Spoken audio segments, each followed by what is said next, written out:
What's going on, guys? Had to reschedule the Double Dragon podcast for tonight or for Sunday night for 11 o'clock. I got Otaku with me right now. Here he is, and we wanted to make a big thank you first to Loke for making us our new logo right here, and I'll show the logo right now with our faces in between it. Here's the new logo. Yeah, So Loke Wen, who's a friend of the channel, I guess he saw our poor logo designs and he wanted to help us out, and yeah, he created this really cool Double Dragons yeah. logo for us. There, So there's thank you, there's Loke. this one, and there's another one.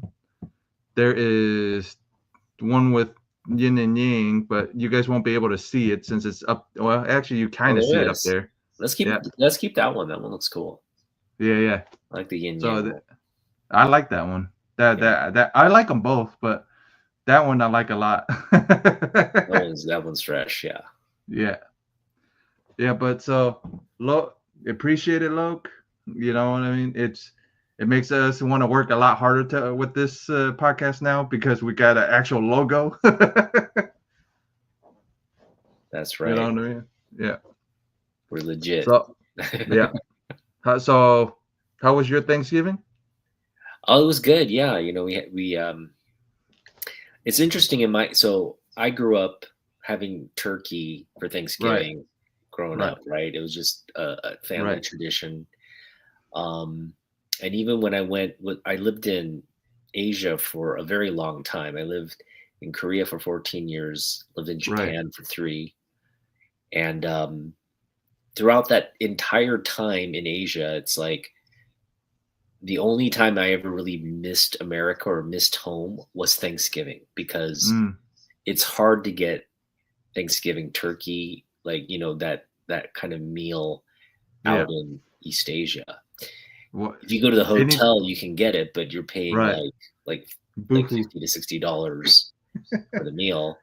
Yeah. But there are pockets in Seoul, like there's places in Itaewon that had like American Thanksgiving. This was when I was out there. I don't know what Itaewon is like now, because they had that Right. tragedy with the Right. people getting like trampled and stuff. Right.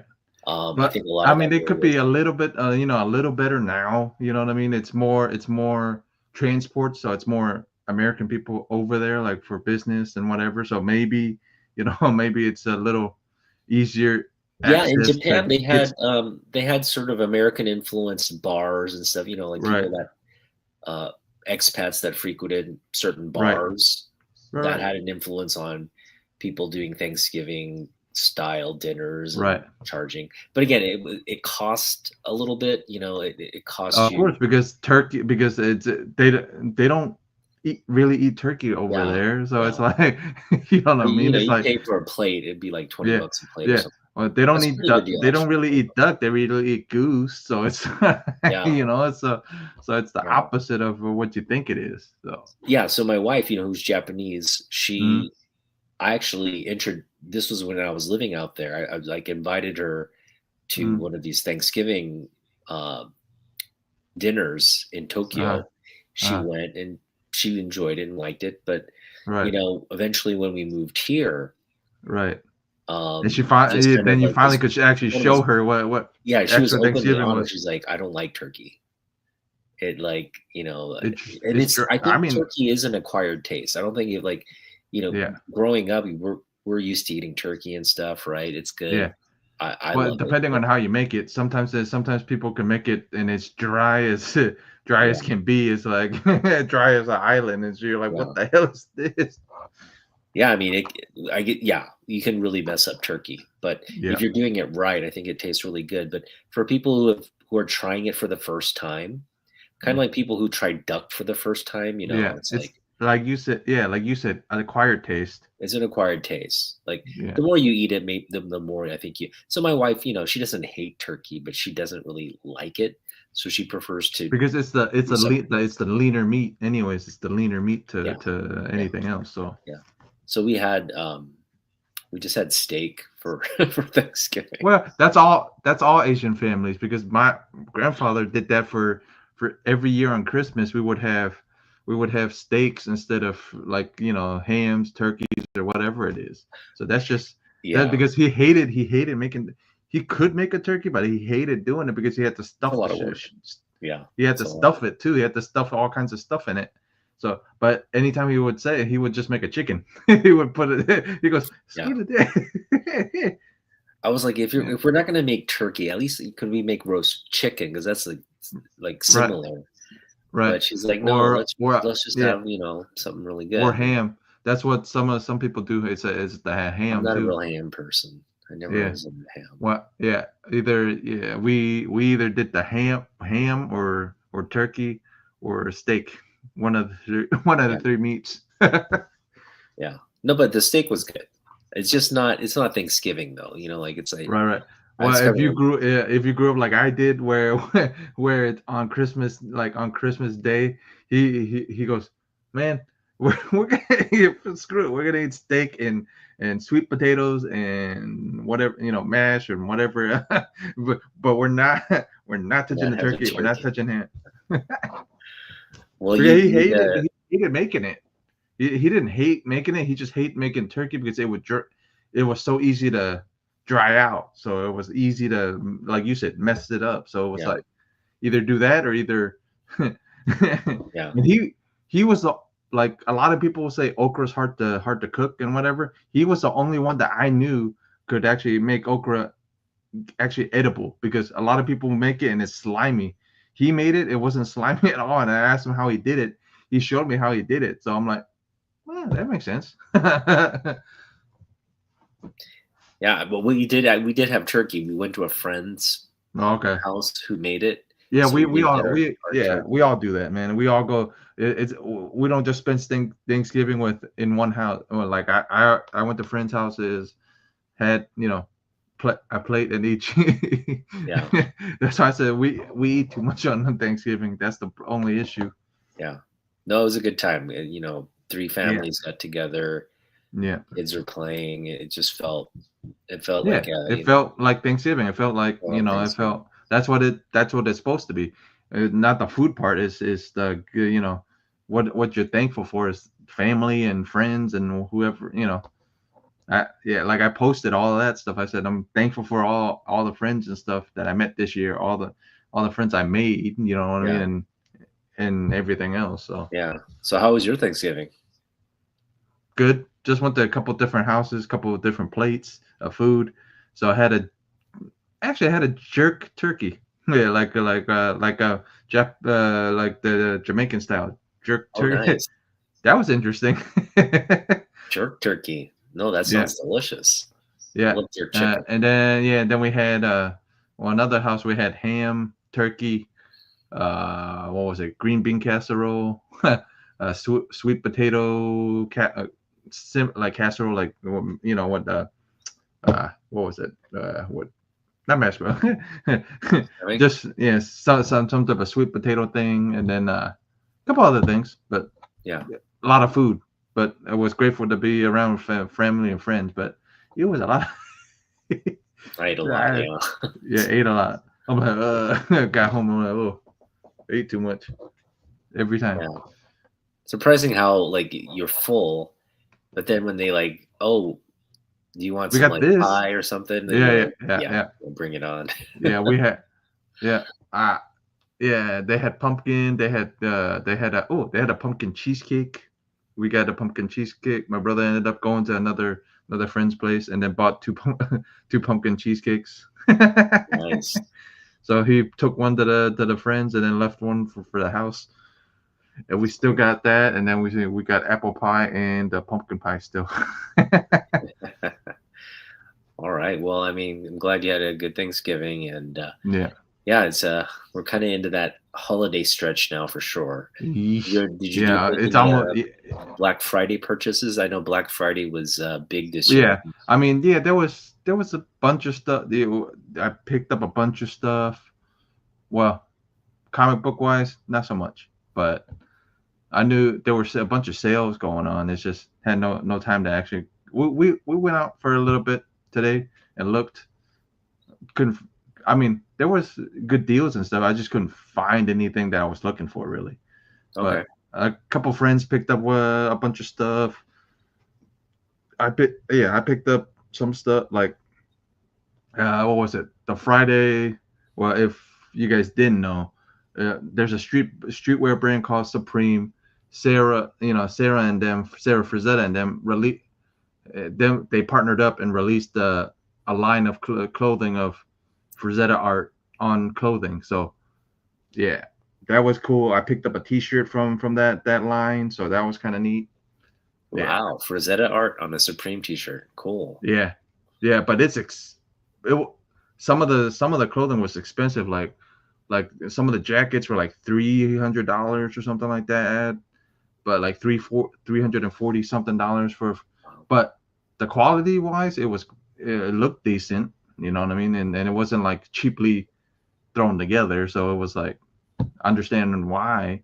So I'm excited for the T-shirt. I've always wanted the Lady Was Scythe on a T-shirt. So we finally got a male T-shirt with Lady Was Scythe, and it actually is kind of neat. It says Supreme up front, and then on the back it says Frazetta, and then it has the artwork in the back. Kind of neat. So when I get it, I'll share it. Man. Yeah. So when I get it, I'll share it. But yeah, pick that up this week because it dropped on Friday, like right on Friday, like at 9:00. As soon as it dropped, like everything started selling out, like everything except for the T-shirts. I'm like, okay, I'll grab a T-shirt. It was meant to be because I really like wanted a piece from it. So, and the T-shirt was the cheapest thing on the on the whole list. I'm like, oh, thank God, there's still a T-shirt. So I picked up a T-shirt, and then there was another thing that released today. It's almost like a trading card looking thing, but it got little bits of 24 karat gold in it, and it's actually a piece like almost like a trading card. It has artwork in it, and it's like it has all kinds of Frazetta's different artworks, and is like a little gold trading card looking thing. It's like 3 different ones. So those are pretty neat. You know, that's stuff that's been coming from Frazetta's and them, and there's a bunch more stuff coming down that way. So nice. Yeah. Nice. Yeah. Just picked up a couple of things. Not much. I didn't pick up much. Online purchases more than anything. Yeah, we didn't pick up much either. Everything was for like my kid. Right. My of wife course. had a jacket. Yeah. I was supposed to get a PC, but I think we're postponing that. Maybe for next year. I would wait at least because as soon as next year hits, the newer the newer laptops and stuff like that are gonna drop, and you're gonna be like, son of a. Well, I think right now we don't know where PCs are, because they're starting to introduce AI chips. Yeah. These AI chips are supposed to quote unquote do all the AI processing. Like if you got ChatGPT, or you've got like what's it Copilot, if you got those things, they're not taking like resources on your motherboard. They're doing that kind of independently. Like, so all these companies, even MacBook just released their AI chip PC. And so it's like a wait and see for a lot of people, but it is a big shift, right? So I think next year we'll have kind of a better idea where PCs are headed and whether this new kind of technology is worth investing in, or well, since you mentioned a hoodie, I actually have a hoodie. Hold on. She mentioned a hoodie. You got a Death Dealer t-shirt on right now. Yeah, but the hood, she mentioned a hoodie. Hold on. I was just wearing it. It's cold out here for a little bit. The one day it's cold. So the hoodie. Oh, nice. You got the Death Dealer hoodie. Yep. And this one came from Frazetta Girls last year. It was the last year's drop. It got patches and stuff like that. So. Oh, that is dope. Yep. And a big patch in the back. Yeah. Ooh. Yeah. And I got patches on the hood too. So. Oh, nice. Yeah. couple patches. Yeah, and then I got the Death Is that Dealer. your favorite work? Death Dealer? It's one of them. I got a bunch. There's Lady with Scythe. That's one of my favorites. There's another one called I forget the name of it, but it's a soldier on a horse, and the girl, yes, the girl like laid across the horse. I forget what's it called, but that's another one. Dancer of Atlantis is another one where he has the bull in front of her and she's dancing. So that's another one. I got a bunch. So I think my favorite is Death Dealer. It's just such a no. I mean, Death Dealer is one of my favorite. Yeah. It's one, but I have what I mean. There's a bunch of stuff that he's done that I really like. It's just sure. Death Dealer's like up there too. It's like one of the main three. So yeah. So what's up, yes. So Art Chemist is probably talking about the one in PA, Pennsylvania. Yeah. Yeah. That's the one, the uncle. Yeah. What was it? Yeah. Our regulars. Arby's. Yeah. Yeah, Arby's sandwiches are good. I remember there's a lot of them have holiday theme sandwiches, like the turkey. What was it, like the Wawa's has the turkey something whatever. Everybody has a turkey based sandwich anyway. So in our household with leftover turkey, we'd make kimchi turkey fried rice. Ooh. Which is good, delicious, because the turkey fat really works well in the fried rice. Yep. Yeah, I miss kind of like having leftovers. That's the other part. You eat leftovers from about a week. Yeah. With the turkey, and you could do a lot of things with it, like sandwiches. Yeah. Fried rice, all kinds of stuff. Stews, ramen. Turkey ramen. Yeah. Yeah, good stuff. I mean, all right. Yeah, but that's like Grandpa says. Asian people can do amazing things with just bones. Damn right. Yeah. Yeah. You know what I mean? So it's like turkey soup. Yeah. Yeah. Because he would try to make everything and anything out of the turkey. Like he wouldn't waste it. Nope, not at all.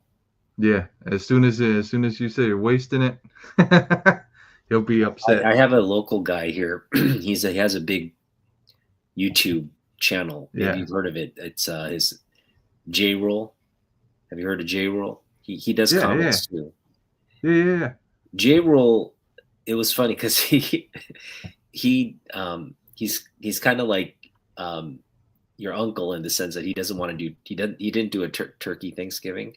Right. He ended up doing like crab or something, like shrimp or crab Thanksgiving. That's just an Asian thing too. It's like I'm not doing seafood. Yeah. It's either how it is. Yeah, but you know how it is. It's either steak or either seafood. It's the expensive stuff. It's always on holidays for Asians. It's always those two things. It's either crab or lobster if they have the money. Yeah, lobster. I'm not a big fan of lobster, to be honest. I think yeah, but it's just funny because as soon as you said it, I'm like, one Asian thing is if it's if they don't want to do turkey, it's either steak or seafood, one or the other. Yeah. No, my wife always gets the filet mignon and the lobster. When we have a steakhouse that we go to, I get the prime rib, and she gets the nice, teeny, juicy, tender steak with the lobster tails. And I'm like, it is what it is, and the lobsters are good, right? But don't get me wrong. It's just you're not a fan of it. I'm not a fan. I got you. You're paying I got you. top dollar for it. I'd rather have shrimp, to be honest. Yeah, All right, well, I got you. a lot's going on in comic books. Anything catch your fancy this week? What? Not. I mean, I saw some stuff. I just didn't have the time to actually read it because I was actually doing my due diligence on Jose Gonzalez this week. Like I was, yeah. So I just didn't have a chance to actually read a bunch of stuff that's going on. So what's actually going on?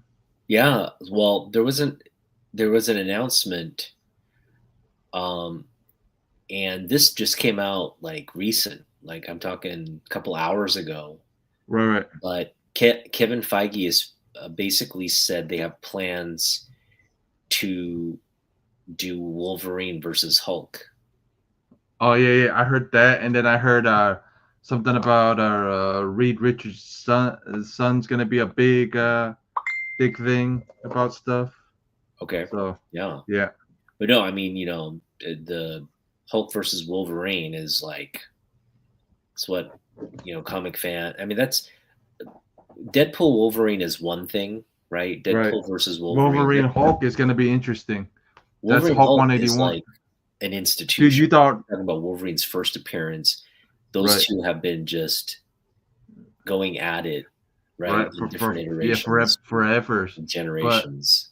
But if you're gonna say that's gonna happen, that damn book is gonna shoot up on even more already. That's already up there, but as soon as that hits, that thing's gonna be a rocket ship. Not only that, but like that the McFarlane Wolverine Hulk cover, that's gonna skyrocket. Every like Wolverine Hulk book, if it has cool art or it has a cool as soon as we mention this, it's gonna go up at least $20. Hulk, what is it? 181? It's gone up $20 now. We just talked about it. But it's like but that's our big joke in between all the live streams that all the friends do. It's like anytime we mention a book, it seems, or we show a book, it seems like that book ends up goes up a couple of dollars. It's like, what the hell? Yeah. No, it's cool. I think we all want to see that, right? Wolverine versus Hulk. We all want to see it. It's just if you're a fan and you haven't bought that damn book beforehand, what are you waiting on? Because now, if that happens, you won't be able to afford the book. You're gonna have to freaking put a second mortgage on the house just to buy the book. Well, I'm sure it'll go up and then it'll probably come down again. But you're right. But it could elevate to a new level. Yeah. You thought that thing was at a level now. That scene happens. That thing's gonna go woo. Right now, mid-grade 181 is what 4K, 5K? Would you say? Hold on, I'll pull up eBay right now, and I'll let you know now. Because you're not getting a high grade of that book. Nah, high grade you won't be able to afford it. I just saw a high grade one, and there's no way you can afford it. Yeah, but I mean, I would say like what, a 5.0. That's kind of where what's manageable, reasonable to get right now. Like, you're not selling. It's not like a mortgage or anything, right? It's like a couple thousand. I would say about 5K. Hold on, I'm looking right now. The grade would be a 5K. I'm saying 4. I would say 4K. I'm sure you could get it for 4K.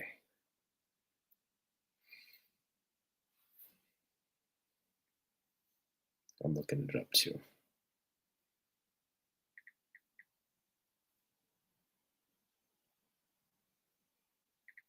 I kind of want turkey right now. It's like I had dinner, but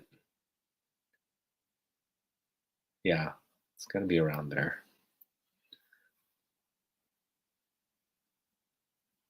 Go, Jesus Christ. Just looked it up. It's oh man, numbers are all over but a 2.0. That's the affordable one. A 2.0 would be affordable because it's only 1,000 at a 2.0 right now. Or one, 1,000? yeah, one dash and then 700, or yeah.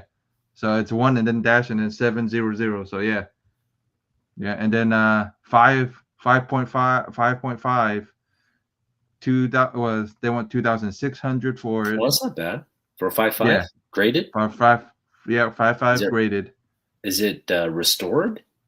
No, Oh, that's it's pretty good. two and then no, hold on. It's two and then there's a dash and six and 6 and 2 zeros. So yeah, Yeah, 2,600 then. 2,600. Yeah, 4.5. Yeah, so yeah, so right now it's affordable right now, and so it hasn't. Well, they all jump around in price because one wants a 5.5 for Wait, the 3,000. one so the one that's 2,600, the 5.5 that's 2,600, it's missing the Marvel value stamp probably, right? Oh, yeah, probably. Let's see. Can you It zoom doesn't. in on the notes? Let's see. Let's see. Go ahead and share your screen too. Okay. Yeah. Yeah. Yeah. Hold on. I just brought it up. Uh-huh. Oh, that's why. It might be a first. No, it's a first over. Okay. Yeah. Hold on. Let me go to us. Back to our screen. Yeah. Share screen. Share screen. Uh-huh. Uh-huh. All right. Aha. There we go. See it? All right. Yeah. First appearance of Hall. It doesn't say anything on the notes that No, it says doesn't. nope. No, That is a saying it's good missing. deal, dude. That's a good deal. Yeah. 2,600. 2,600. But Nothing missing. hold on. Let's see what shipping is. $11. So that's not too bad. If you're gonna spend that type of money, then yeah, it ain't too bad. But here's the list. All the listings. Yeah. What? Yeah. Big book right there. Yeah. All of them are in there. Yeah. All the. I was never a fan of this book because it's not I ain't really either. like true first appearance, right? Right. It's But just yeah, a they cover all battle. range in price, Yeah. really. So it's a cover. It's a first Dude, cover, and it's a battle. that's straight then- stupid. $400 for a 10. You see it, right? For that new listing for the 10. It's one of those reprints that's a foil. That's why it's that price. No one's gonna buy that. No, nobody's gonna buy that reprint. I'm just looking at all these, but like you said, like that book right there that has a damn all these book. Yeah, see, that's another reprint. So there's reprints, and then 7.0 is not too bad. 8.5 is not too bad. See, All right. Well, yeah, there you these go. are all the reprint. Yeah, these are all the reprints. That's the spec book. It should Hugh Jackman come and fight Hulk. Now, keep in mind, Wolverine got killed by the Hulk, right? Right. The Hulk killed Wolverine. And that's just one iteration of Wolverine that bit the bullet. I mean, like, just literally ripped him apart, right? Right. No, what was it? It was No, you saw it. Well, the one where Hulk ate Wolverine or something. Yeah. That's what it was. He either ate him or something like that. Yeah. Yeah, Ate he him ate him, and then Wolverine like ripped him from the inside out. From the inside. Okay, not the other way around. Not where Hulk just detached his. Yeah. Okay. Yeah. Why would you? I mean, that could happen too. where right? I would think if you detached like. If you popped Wolverine's head off, even if it were to regenerate, you would not. You know what I mean? Like, I mean, if you rip him in half, he would still have to. It would be a little weird to have him I don't know. Rip I him in think you'd half. have to He'll like still cut the regenerate. brain. Like you'd have to Yeah. cut the brain stem from Right. his body, like the brain from the body. Right. You popped his head off, or Yeah. it wouldn't be the spine actually, because yeah, you're right. That portion could regenerate over time, Right. So but it'd be you a would have little to. weird. It'd be like Deadpool, baby hand and baby head for a little while. Right, right, right. I was You thinking know, though, so if you detach the brain from the body, would the body be able to regenerate a brain on its own? I don't think so. nah. Yeah. But so yeah, if you take his head, because you take Deadpool's head off, and I think it grows back. I think I'm not sure. I haven't read no Deadpool's comic, so I'm not sure what his powers are. But Okay, well, there's a science behind it, obviously. I'm sure. yeah. So Yeah. whoever's a Deadpool fan, let us know in the Let us comments. know, yeah. What does it take to actually kill regenerative people, yeah. regenerative mutants? Yeah, but yeah, Which so there are a few. There are actually a few of them. yeah, There's actually a whole slew of regenerative mutants, right? yeah. There's a lot of them, depending on what type of regenerative you're talking about. Yeah. Like either regenerating body parts or regenerating, what was it? Or regenerating a whole human being. Well, with three there, like the Oh, what? like mitosis, like you slice one in half, you grow two. Well, no, what was it? It was in the House of X stuff and the all that new stuff Oh yeah, where yeah, where yeah. where The was these DNA, yeah yeah. where these Bring it back three to life. mutants, all it took was these three mutants and these golden eggs. Yeah, yeah. Like if you That's have the the last time. DNA, you Yeah, could just regenerate them. That was a cool concept, I thought, from the House of X stuff. she goes, I think I think Deadpool can grow anything back. So you would think, No, well, that doesn't make sense, to be honest. Like, okay, the only way then you could kill them was to just incinerate them no, to because dust. no, hold on. The only way to kill Wolverine was with a sword, with a special sword that had some type of special, I think special metal or something that cancels his, or the sword had some type of special power that cancels out his their healing abilities, and that's the only way to kill them. It's some Okay. type of, I forgot the sword name, but yeah, I remember somebody talking about like a sword, a special sword or something like that. Yeah. I'm just thinking in nature, like certain animals can regenerate their entire body, Yeah, but if you're like something, the thing generating the cells themselves obviously can regenerate. it's comic books. It doesn't need to be But if it's the explained. brain, the brain controlling everything. Yeah, I know, but you know how it goes. Me and you've been reading comic books long enough. It's just comic book, I always comic try. book It has to make logic. sense to me sometimes. No, yeah, The me comics too. that But get too like convoluted. when they try too convoluted, like too like kind of like Yeah, just accept it kind of thing. That's yeah. when the But comic you know how it doesn't work. goes. If you read comic books long enough, that's how it is. Oh, you guys just accept this. Just This is what accept happens. it. Ignore Yeah, science. Just yeah. forget it. This is how it happens. Yeah, but that's how it. That's how the. Anything else besides that? Besides the Hulk announcement, Yeah. I mean that's big though. I kind of want to. We haven't even really explored what it would mean, Right.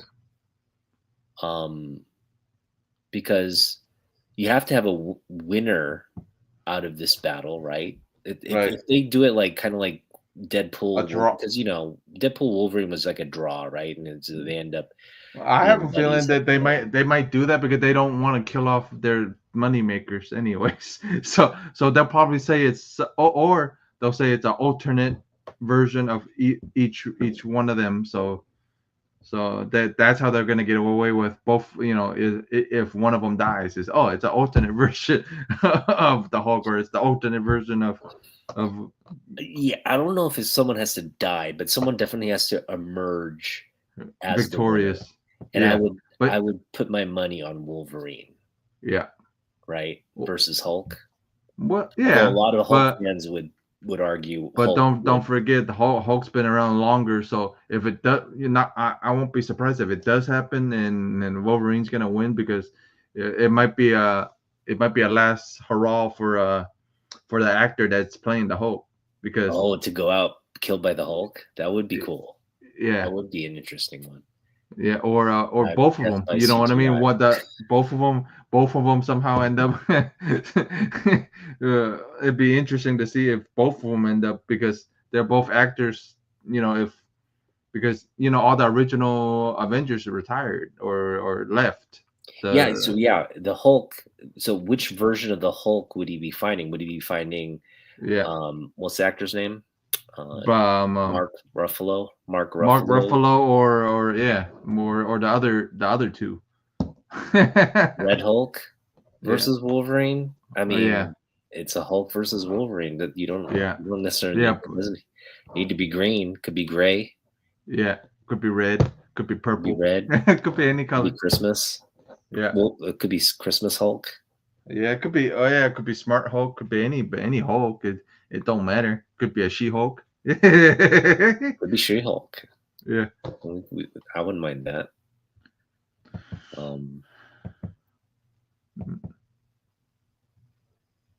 Yeah, I mean, I think it'll be like a Ruffalo Hulk versus. but like I said, if Ruffalo's gonna want to leave the franchise or whatever it is, they're gonna probably have him have Jackman Yeah. actually knock him out, knock him off. So to make Delman it. saying it should be a Lou Ferrigno Hulk.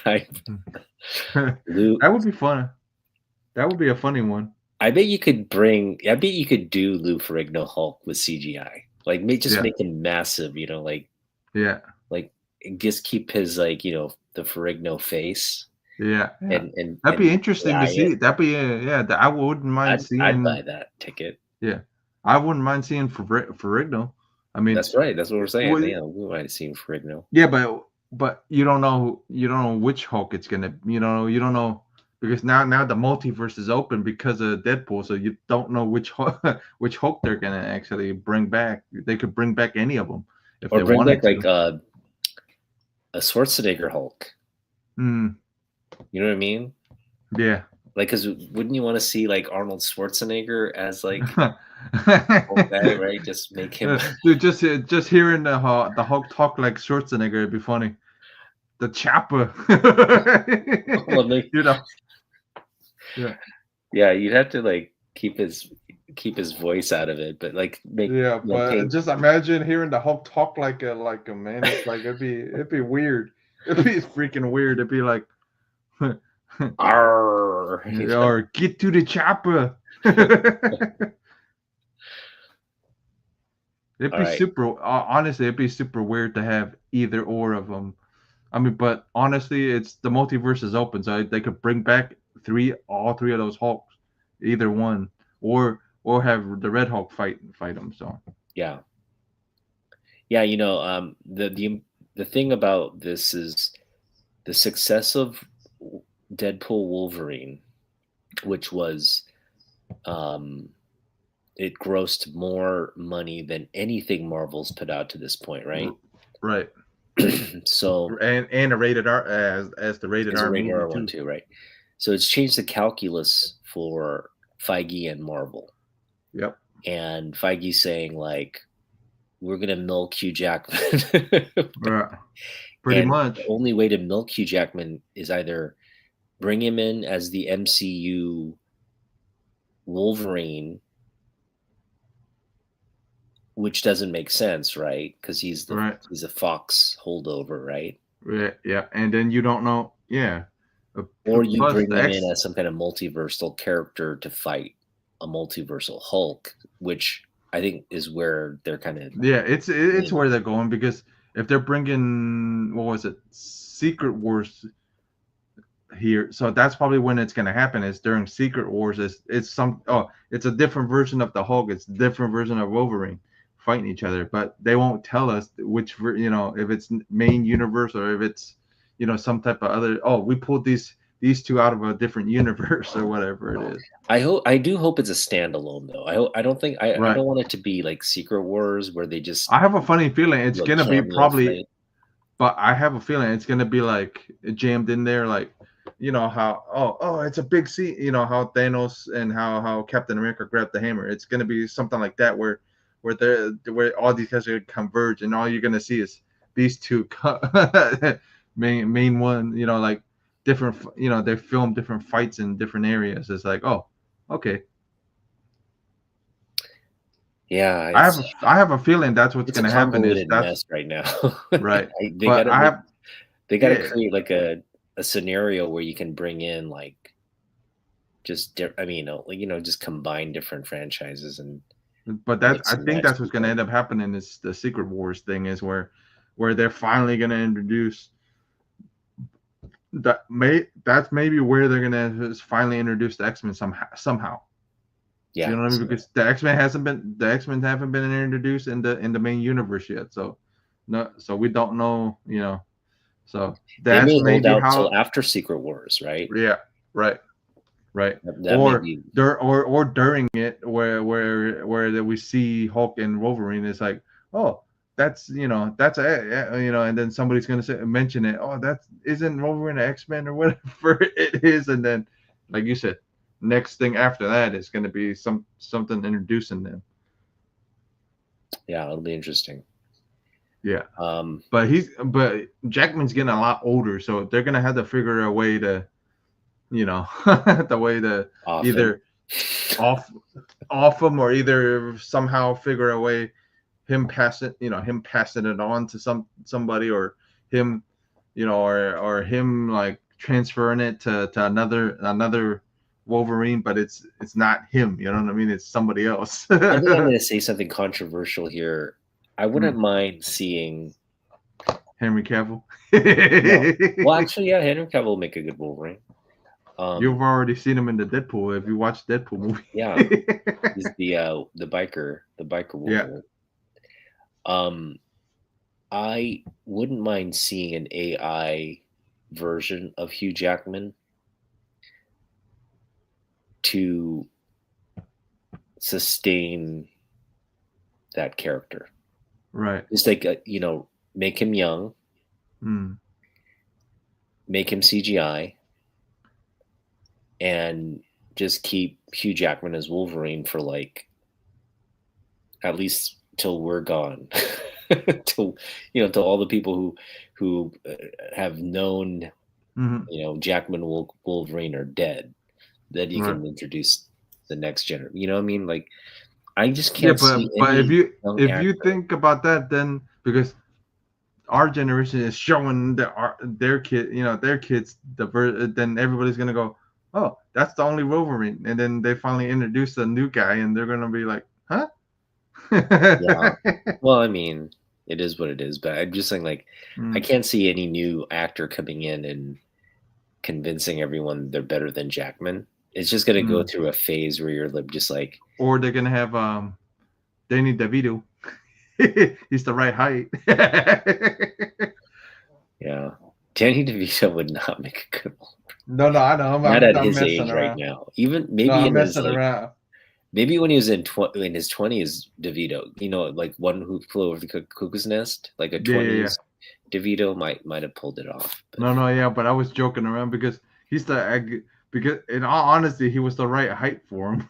If you really thought about it, but yeah, because when Jackman came out as Wolverine, everybody was bitching about how tall he was. So it was like, and then in Deadpool they were making fun of it. They shrunk him, and it's like, well, that makes sense. Why did they left him tall? Because it's like, that's a little weird to see him, that short.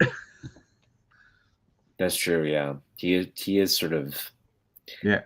He's. Because I remember when he first right. When he first came out, they first came out with him as well, everybody wasn't happy about it because of the how tall he was. And I'm like, oh, you guys are complaining about his height, but what about the way he acts? He acts just like him, so it's like that's the whole point. Yeah, if he can act like him. Was a smash hit. So I mean, Hmm. The people that were critical of that didn't get to say much after the movie Right. released. It was a Right. But yeah, anything else major besides the Wolverine thing? besides the Wolverine thing. Well, there's a couple. You know, we mentioned it here. I think they. Oh yeah, the Denzel thing. Oh no, not the Denzel thing. I was thinking of the Hush. Uh, Mm, Jim Lee put out a Hush uh, variant cover for the mm. Hush. I For don't know for if it's hit. a preview or re-release or something, but it's basically a Jim Lee variant of that.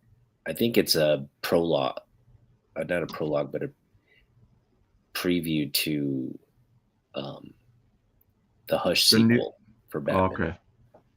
Yeah, I knew there was gonna be a sequel. It's just it took forever for this damn sequel to come. But Yeah, and then yeah, there's more absolute like variant covers. yeah, There's that There- Trinity connecting cover. yeah, That there's makes me the, yeah, wonder. there's gonna be more absolutes too. There's gonna be like more absolute characters too. Yeah, Hush is Yeah, Hush is actually a good recommended. It's storyline. really good. I enjoyed it when I read it. It's not a long read either. No, It's rather you get through it pretty quickly. And there's a really like key Joker Batman battle. I I just hated how long how big his damn nose is in it. How long it is in Oh, it. I'm like, the Jim Lee Joker. Yeah, yeah, Ghibli Joker. No, I mean sometimes Jim shrinks it, and then I don't mind it, but in the freaking Hush one, it's like, dude, if your nose is that freaking long and Batman don't hit you right in the freaking nose, because the nose is almost like as long as a finger.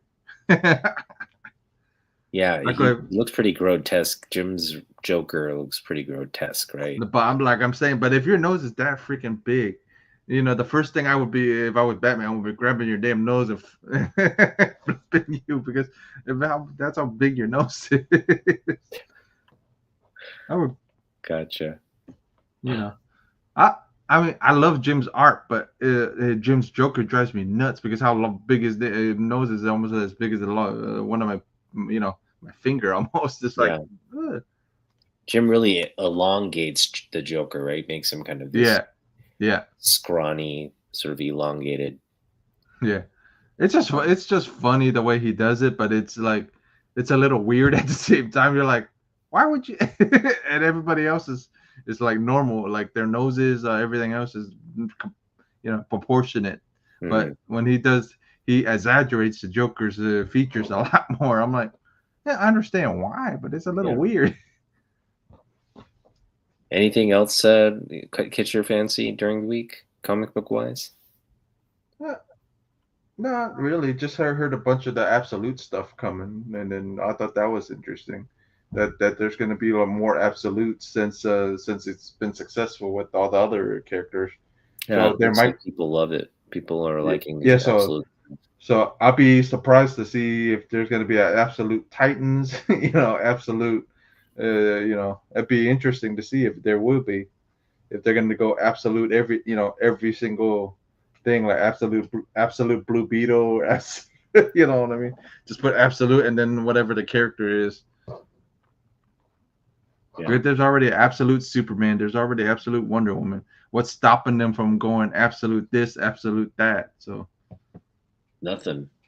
yeah, It's going to be absolutely absolute DC. yeah, or the absolute justice. You know what I mean? That I think that's what they're working their way up to is absolute Justice League.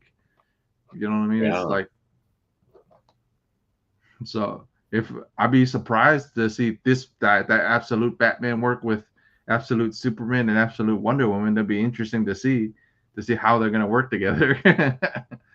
If they're gonna work their way up that to absolute, we're just predicting. I'm not saying it's gonna happen, but I'm just saying if it does, it'd be interesting to see. You read it and I've skimmed it a little and I seen haven't read how it. this I've heard skimmed it. about it enough Yeah. about it to know. Yeah, it'd be interesting to see them three to interact the way I've with the what I've heard. You know what I mean? It'd be interesting that well, we haven't we haven't read everything yet, so we don't know how he's gonna end up how these guys are gonna end up turning out towards the end of the run or whatever. So it'd be interesting to see if there's gonna be an absolute Green Lantern, absolute Aquaman, or absolute Flash. Yep. It'd be interesting to see what writing teams they're gonna get to write these guys, Yeah. the other guys. There was another, I think, another confirmation that Tom Holland is going to. So Spider-Man 4 is going to have Venom. Yeah, and he's gonna be in the Venom's the symbiote. I've heard rumors that it might happen. That's the I don't know if it's I think it's a confirmed rumor, right? That Tom Holland in Spider-Man 4 it'll be like a Venom. Hey, look, as long as it doesn't end up like Rainey's third one where we had dancing Spider-Man, we'll be okay. Or emo Spider-Man, we'll be okay. We had what's his face from the 70s show. Yeah, or we had emu Spider-Man, emo sad Spider-Man. I think Tom Holland Spider-Man versus Venom makes sense. It makes sense because you're talking about a franchise already, Venom. Yeah, you're talking about probably the biggest franchise Sony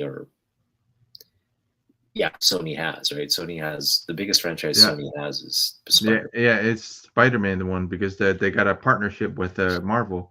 Yeah. Now there's going to be a Craven movie coming. The Craven movie's coming soon, so that's going to be another. I don't think Craven's going to be a hit, though. Do you think it is? I don't think so either. Yeah. I mean, if it does become a hit, I'll be surprised. But I wouldn't want them in the universe in general. It'd be a little weird to have them in the unit. You know what I mean? To have them somehow end up in the mix. Yeah. Because the Morbius one wasn't good. The the Spider-Verse one or whatever it was, or that one, especially that one wasn't. Everybody hated the Spider one. The what's her face? Yeah. I can't think of it at the top of my head. But Agatha Harkness or whatever. No, it wasn't. It was Spider. What the heck is it? Madam Web. That's what it was. Web. That's right. Yeah, the Madam Web stuff was sucky. That looks bad. Yeah. Yeah, well, it was bad. People watched it and said it wasn't. It was one of the worst ones, and it wasn't even. Yeah, it was Sony. It wasn't even Marvel's. But everybody. Sony just needs to give up. I think they should just give up their rights to Spider-Man. But they're not because they know that's the only thing that's making money for them right now. It's the money because maker. But because the other thing that's making money, for them is PlayStation. Is Sony PlayStation. That's the other thing that's on probably nothing else really because I haven't seen any Sony TVs in a while. So well, so even the Spider-Verse stuff with Spider-Gwen, Spider-Verse stuff, that's all Sony. Yeah. Oh yeah, that's decent. That's the only their animated stuff is decent. And that's what Marvel is like. That's what Marvel's pissed about. It's like you're not just taking Spider-Man. You're now taking Spider-Gwen. You're taking Miles Morales. You're taking this entire Spider-Versal section of Marvel. Yeah, and they can't do anything with it if they don't if they don't keep on releasing Spider movies, because then the rights will go back to Marvel if they stop releasing Spider-Man movies or something. There's something in the contract that says if either one of them stop doing it or something or another, the rights go back to whoever it is. And Is that what it so, is? Yeah, whatever yeah, it is, so, Marvel yeah, can't be happy, but yeah, or at least not Marvel, but the Marvel Cinema Production Studio can't be happy. yeah. But the Spider-Verse stuff was good. But the one thing is, the guys that created that, they wanted to create a DC version of that. I forgot what the hell they wanted to do, but they wanted I think Green Lantern or something like that, or they wanted to do something with. I forgot what they wanted to do. I think they wanted to do some type of cartoon for DC. I forgot what it was, but yeah, they Well, wanted to do, DC already has a very healthy sort of yeah, DVD animated, animated yeah, straight to animation kind of yeah. universe or But those market. guys wanted to write something for them, but I forgot what it was. But yeah, Okay, they wanted to like do a Green something for Lantern 'em. type story. Yeah, I think it was either a Green Lantern or something that that doesn't do well. They wanted to help boost it with their art style or whatever it Yeah. was. I'm also going to say something somewhat controversial. I just don't think Sony does a good job with comic book movies. Other than Spider-Verse, I think Spider-Verse, but that's Right, right. animated, right? Yeah, that don't count. Yeah, it doesn't That count. doesn't count. Because if you ask me, like, Tobey Maguire Spider-Man trilogy, Right, it was okay. I right, wouldn't go out and say it was like the greatest thing. right, Um, I prefer the Andrew Garfield one. That right, was right, also okay. It wasn't right, great. They got so many of the like small details wrong.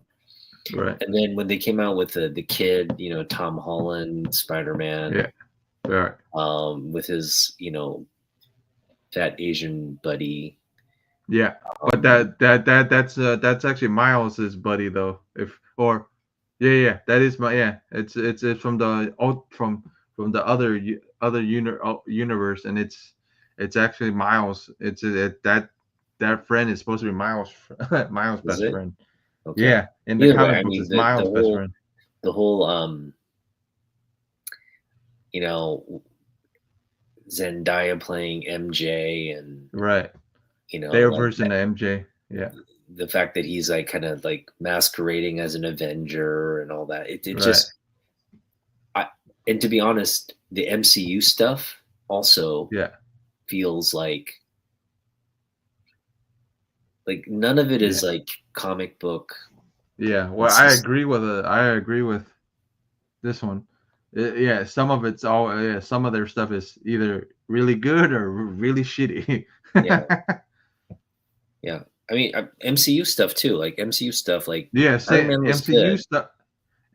All the MCU stuff is the same thing. It's right now where how they're doing it is either really good, really bad, or right in the middle. It's subpar. You know what I mean? It's like it's not bad. It's not good. It's not good, but it's right in the middle. There's like I said, there's it's like this None of right it, now. none of it is like really origin accurate. You know what I mean? Yeah, Like none but of not it's only really that, but origin. but it's on their end anyways. It's their fault for creating this mess in the first place, for creating the whatever the MCU format is. It's their fault Yeah, for creating it. MCU, no X-Men. Yeah, MCU, right? No Fantastic Four. right. It's an Avengers-driven Right. franchise Yeah, with Iron Man at the helm. yeah. And if Originally, you and then translate to the comic books, that's only all like those characters were B-lit. yeah, Originally, all quarter those of the equation, really. yeah. Now, not only that, but originally those characters were B to C to D list characters originally, Right. because Iron Man, Thor, and all those guys were not the great, were not the A list ones. So They had to now, put them in a yeah, team to keep them yeah, going, right? yeah, Versus like, the X-Men, Spider-Man, these are the mm, the yeah, their heavyweights at main, Marvel, and they don't yeah, their even mainstays. But it's not their fault that in the 90s they were about to go bankrupt and they had to sell all the rights to all these different companies, and now Disney has to go hunting them all down and getting them all back. So now it's like, Disney's hey, got to do that. To yeah, be honest, who got the rights to this? Who got the rights to that? Yeah, here, give me and that. I'm for a reset right now. Right. I don't need to see like Secret. I mean, I'd love to see a Secret Wars, but I want to But see the the Secret Wars biggest done thing is, right. I think the biggest thing is they're working their way up to Secret Wars, and then like you said, it doesn't have to work up to Secret Wars to reset it, but right now they're working it up to there, and then that's how they're going to You think reset it. Secret Wars will be the reset? Yeah, the Secret Wars thing is going to be the reset. It's going to be like, oh, Doom, whatever's, yeah, and then it implodes, and then hey, this now we can play There's with the new, yeah. whatever. Here's Spider-Man. Everybody in Yeah. where they need to be. Right. Oh, Yeah. and the X-Men's always been like they're gonna figure out a way. Oh, X-Men's always been here. These guys are always been, these Fantastic Four's always been here. You just haven't noticed them more. And that's the thing. Like, why are they introducing Fantastic Four now if they're going to do that? If Right. they're going to like blow up the whole thing, then to save Fantastic Four for that, like that. But moment. I'm thinking it's gonna be Fantastic Four having a they're the push pin to push it to that point. They're the ones that get them to that point. Maybe, I don't know. I'm just guessing. We're just really guessing, Just really. theorizing, but Yeah. we want to see it consistent. Yeah, right. We're burning out on all the MCU, DCU resets. Yeah. And if you're gonna do something, just create it. Like, just I don't see why people just can't be so comic book accurate. Why can't you be comic book accurate? Just tell the origin story the way it was told in the comics in a modern way. That's Right. what they did with the original Spider-Man, Right. Raimi Spider-Man. When he did the origin of Spider-Man, Yeah. he kept He the Peter updated it, Parker being bit by the radioactive spider, but he kind of being updated it a little. a Yeah. jerk until his Uncle Ben died, and then it made Yeah. him realize I have to be Spider-Man, right? That whole they kept that core of the story right with MJ, Right. although they left the Gwen Stacy portion out, but I like the way they did that. Like, Right. I wish. But because I think the main reason they left Gwen out was because don't get me wrong, a lot of people know him for Gwen too, but at the time when they were doing it, more people knew MJ than Gwen at the time. So it was Well, like, I don't fault them for going with yeah, MJ yeah, and leaving Gwen out. I'm just saying, right. like, it's They hard had to yeah, merge 80, whatever, 170 years of yeah, comic book history into a 2 hour or 3 hour movie, 2 hour, something like like origin story. But what you can do though is try to keep it as relatively accurate so that you don't have to go back and explain stuff. You know yeah. what I I mean? wouldn't mind. Yeah, I wouldn't If you mind start seeing vertical rebuild the or image type foundation stuff out. correctly, Yeah. you don't have to worry about the house or whatever, like Right, having any cracks. If the foundation is strong, and you have right, to establish that with a good, and that's what I loved about um the Batman, who's the director, Christopher Nolan Batman, right? The yeah, yeah, Christopher yeah, Nolan Batman, the origin story was there. right, He understood the project and said, right, we're going to tell the Bruce Wayne story, right. and then that's going to lead to the Batman, and all the other pieces will fall together. So as Yep. long as you're true to the character, their origin, and the main supporting, cast and characters, Yeah, everything will fall into place. yeah. Don't make it like, oh, the origin story had this character in it, but we have to replace that character because no one cares about. No. That character was put there for a reason. Do not mess with the comic book accuracy of that. That's just my whole point. Like, Right, right. people take these creatives, they come in they read the comic book and think they understand what's going on. No, you got to read 80 years worth of comic book history and make that call. You can't just take some modern writer's take on what they want to do new with the character and think that's the character. No, Right. Not everybody likes modern takes on character. Yeah, that's what they did with the Fantastic Four, the last alteration of it, where the producing guy goes, "Hey, don't read it in the comics. It's not going to be that." Yep, and it was straight crap, and everybody said that was straight crap. Yeah, you can't tell the story of Doctor Doom in 2 hours. Right. You can't establish who Doom is with just Right. like he got transform, like his face got all messed up. He's actually more complex than Batman. So if you're gonna do an origin story on a guy like that, you either have to infer it or you have to actually spend time, crafting it. But that's a challenge. Yeah. All right. Well, let's get to our books. We're gonna get to the Spec Rec and Fleck. Yeah. So I'll do recommendation first. Oh, you want to do rec first? We always go with spec first. Oh, spec first. Okay, spec first. Okay, I always forget. I always forget. I'll spec on this Saga 1 because Saga 1. Beautiful. Yeah, the main reason, it's Brian K. Vaughan and Fiona. I always forget her name. I think it's Fiona. I always think it's Staple, but I don't think it's. I know it's Fiona something. I just can't remember it off the top of my head. Oh yeah, I am right. It was Staples. Staples. Mm-hmm. Yeah. But so this is gonna be updated version of Romeo and Juliet. So it'd be kind of cool. Warren. What is it? Warren Peoples. You know what I mean? Different races. So it'd be interesting to see. And then the two races have a kid. So it'd be interesting to see. Yeah. I wouldn't mind seeing something animated. I overheard. I think they said they were working on something animated now, or so this project, it's been kind of in limbo for a while. Have you heard anything about? Are they moving forward with it? Okay. Nothing. I haven't heard nothing, but I wouldn't mind seeing something animated.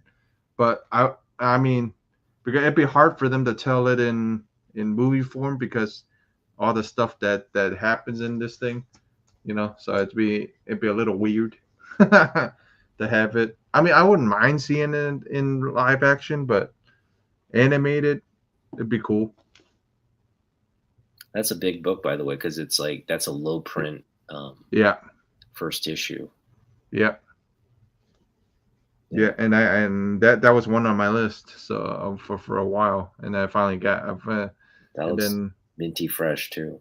Yeah, and I finally got one from the friends ended up pitching in and got me one. So, like Sweet. Always, yeah.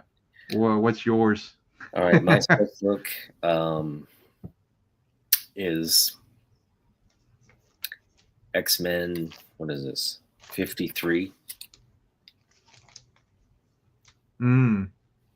It's the first appearance of Onslaught. Oh yeah. And Professor X's alter ego. That's right. The sort of the amalgamation of Magneto and him and Professor X. Mm-hmm. So it's a really sort of like, Onslaught is the consequence of Professor X mind zapping or erasing Magneto's psyche, which was a result of Magneto draining the adamantium out of Wolverine, right? So it was this domino effect of cause and effect, right? And so I thought it was, at the time, was just a brilliant way to bring in this very terrifying antagonist.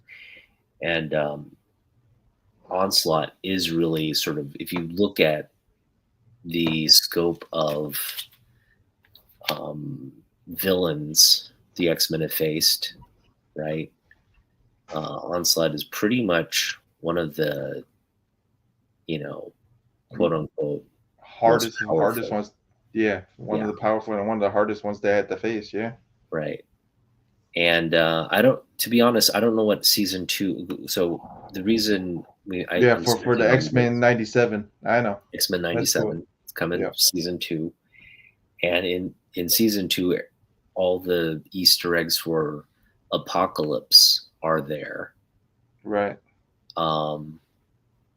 But I think if you're going to see a season 3, if we're looking ahead to a season 3, which I think they've already signed on for two additional seasons, right? So we were going to get season 3 no matter what. Right. Who's the big baddie in season 3 then? Right. Right. You're going Apocalypse. What? Yeah, I would think Onslaught would be the next one. You would think the next one, right? It's the only one that makes sense in terms of escalation, right? For baddies. So, yeah. And I'm really curious to see how they do it, because I think Age of Apocalypse is going to be one of the hardest things to pull off in an animated series. But if you're going to do it, having the animated, so having like kind of like a timeline sweep, right, which is kind of what they need to do, and introducing all these like post-apocalyptic type characters in that world. That's, I mean, I guess it's doable. It's not the most impossible thing to do, but you got to kind of build up to it. Onslaught, on the other hand, though, is very easy to do, right? You just have to set up a sequence of what we just referred to, like, like an event where Magneto and Xavier kind of duke it out, and Charles wipes him out. That kind of consequence to form Onslaught would make sense. And man, he is terrifying in these first couple of issues. Yep. When you don't know what it is, and you just know, like, man, it's this like, it's basically like evil Charles Xavier, right? With all these like carnal sort of thoughts and desires and all that. It's just, it was truly taking like the character to like a new low. Right. When they introduced him. All right, rec book. Rec book. It is Lady Killers. Lady Killers. Rec book. Nice. Yeah. So it's about Lady Killers is about what was it? I think she's a hired gun assassin, but she's her undercover thing is she's a housewife. 50s housewife pretty much, and she sells Tupperwares, but she gets she gets cases, she gets, well, not cases, but she gets hired for assassinations and type stuff, and pretty interesting book. So cool. And then she has to clean it up, so like you said, the Tupperware comes in handy. Yeah. That's mine. That's your rec book. Yeah, rec book. Yep. So does that come in like a serial, or is it a collected issue? This is collected, but they're single issues of this thing. So, but cool. I just I like whenever I recommend stuff. The art is really cool in that. Yeah, collected edition. Yeah. So art's pretty neat. Yeah. Nice. Yeah. So yeah. Oh yeah, art's really neat. Yeah. Yeah. That's the main reason that caught my attention. The covers caught my attention. The art caught my attention. Cool. So, yeah. So that's the recommendation book. Your recommendation? My rec book, The Incredible Hulk 454. Now, this is not really a spec book; it's just a rec book. Right. And what we mentioned, Wolverine, Hulk, Right. coming to the big screen, so it's going to draw a lot of interest in all those like past battles or past covers where they're battling. And I just think this is a really cool one to have. It was definitely a cover buy for me when I got it. And that's this beautiful cover by Adam Kubert, not to be confused with Andy, his brother. Both are the sons of DC legendary artist Joe Kubert, who did Sergeant Rock for all those years and different DC characters along the way. But yeah, I love this cover because when you shift it as a landscape, it just looks even better.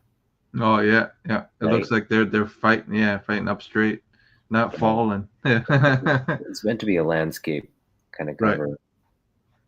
And I just love Kubert.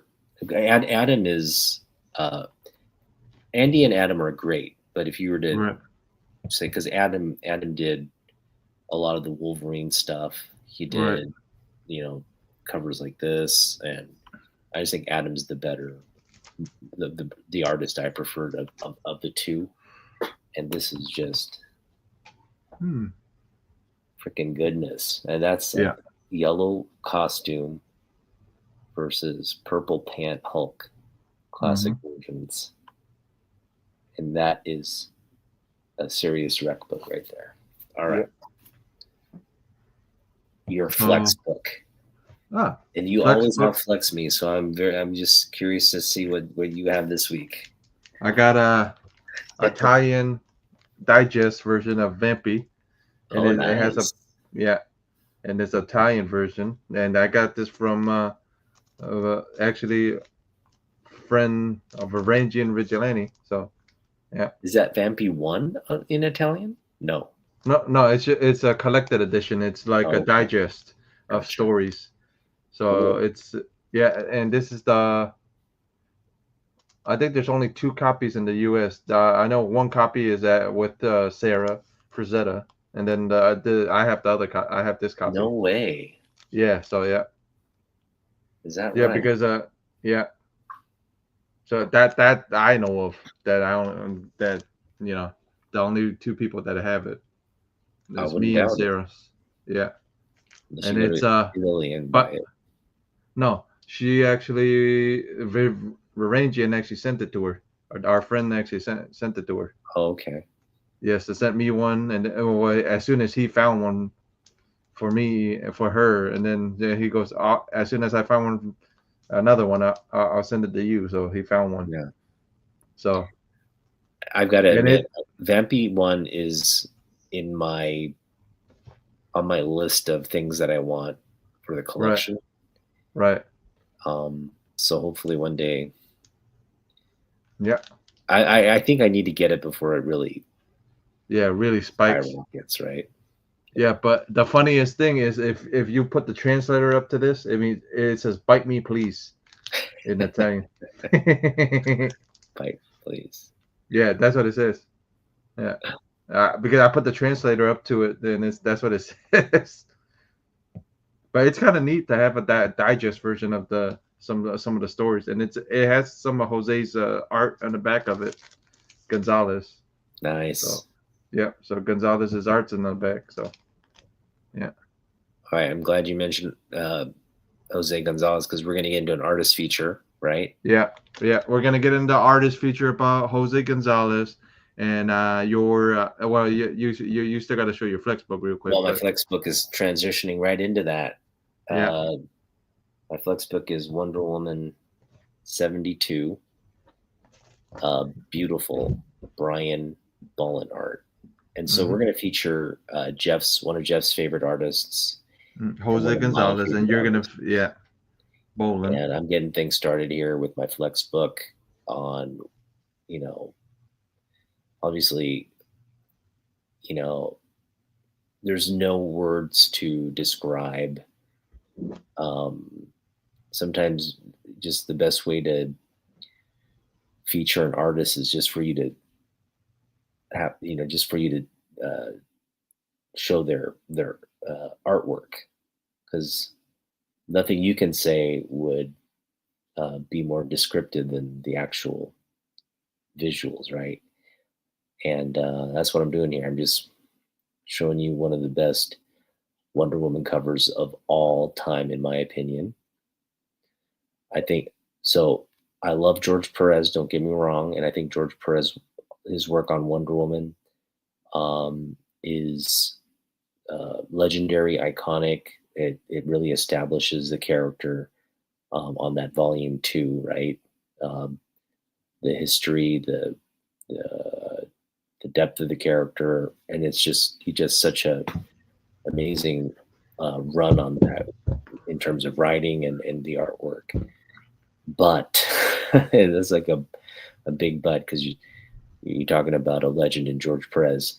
The person to succeed him on the run in terms of the artwork is Bolland, and Bolland does a tremendous job, almost 40 issues, not of internal work, just like cover artwork, because Bolland was a very popular artist during this period.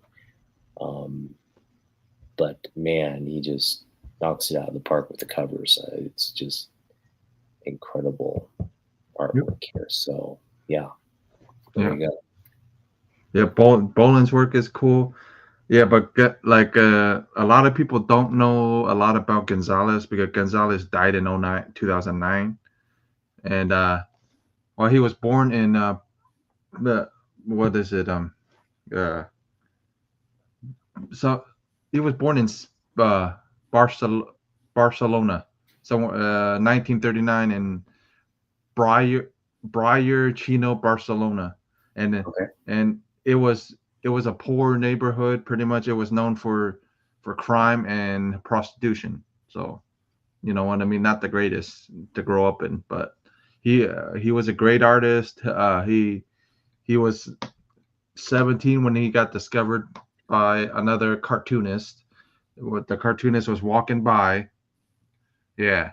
So yeah, the cartoonist was walking by, saw him do a piece of artwork by uh, Marilyn Monroe and Judy Garland, I think it was, and it was so eye catching that he actually walked into the shop and asked the ladies that worked at the clothing, I think it was a clothing store or like a boutique or some type of boutique or whatever, and had asked who did the artwork, and one of the ladies goes, "Oh, that's my young son, Jose had did the piece of art." And they introduced him to Jose.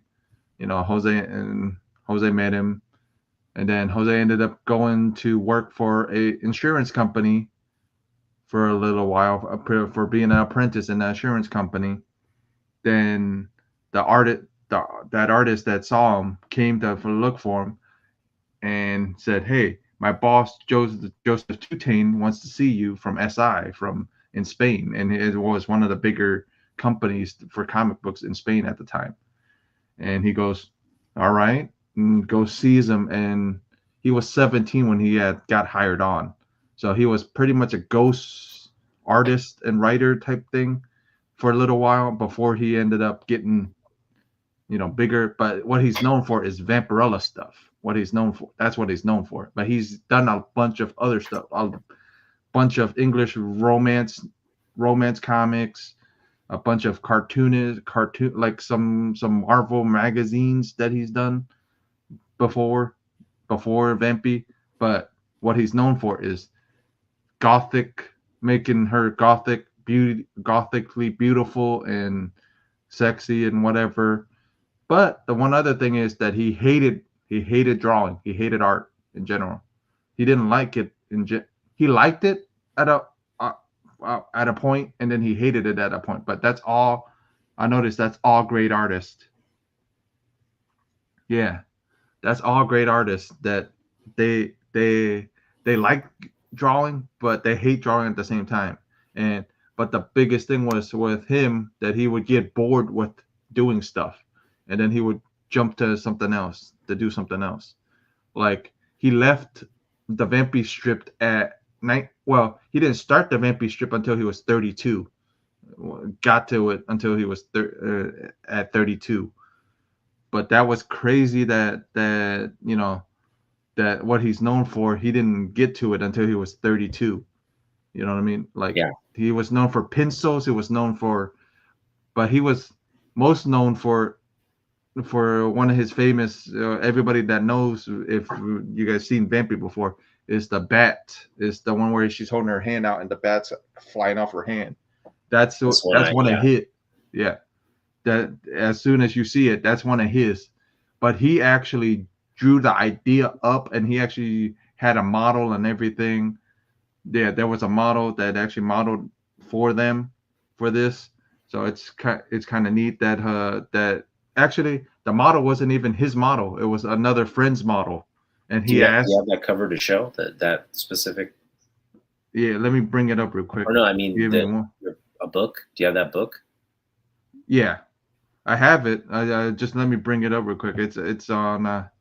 I got it up here right now. So give me 1 second. I'll bring it right up. And it is issue 19. And hold on, let me share the screen real quick. So it is this issue 19. You can see it, right? That's nice. Yeah, this is it. This is the one I'm talking about. It's where he has the hat. I actually want that one. Yeah, that's 19. So this is there, but there's a because this is where you could order the poster from. Was this issue where you can order this poster?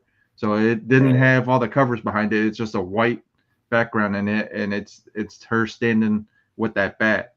But the biggest thing with that was this actually got set. If you look at her knees, the knees got repainted. If you look at the one of the original painting, like the original poster, you can see, like, if you really look up close, because Inrich Torres actually talks about it in his book, where he got sent that image, or where they sent it to James Warren, where he sent it with their boss Joseph Tutane, sent it off to the Warren guys. They looked at it, and first thing James Warren said, she's not tall enough. So they had to redo the knees, yeah, and make her taller. So that's why the knees look like she has like double knees on the, if you look at the knees, it looks like I was thinking like she's got some janky knees there. Yeah, that's the whole reason, because they had to repaint the knees. So that's the famous story behind this, is that Inrich was the one that actually painted it for Jose, because Jose couldn't oil paint at the time. He couldn't oil paint at all. Like his oil painting was not the greatest. Yeah, so his oil so he wasn't the greatest at oil painting or any of that, but this is what he was not like. First issue of his run was issue 12. And I'm gonna bring, since I'm sharing the screen already, you guys probably can see it. Give me 1 second. Yeah, let me reshare the screen again,